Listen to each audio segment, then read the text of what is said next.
أعوذ بالله من الشیطان الرجیم بسم اللہ الرحمن الرحیم۔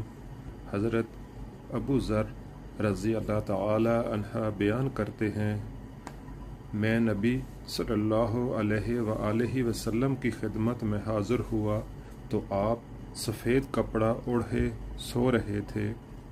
میں پھر دوبارہ حاضر ہوا تو آپ بیدار ہو چکے تھے۔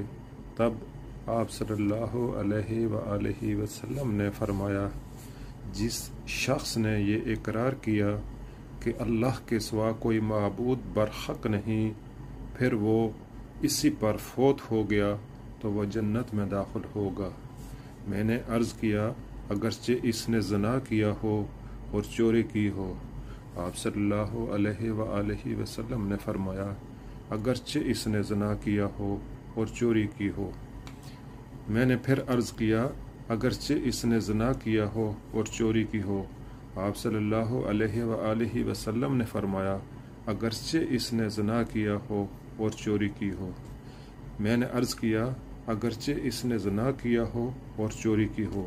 آپ صلی اللہ علیہ وآلہ وسلم نے فرمایا، اگرچہ اس نے زنا کیا ہو اور چوری کی ہو، خواہ ابو ذر کو ناگوار ہو۔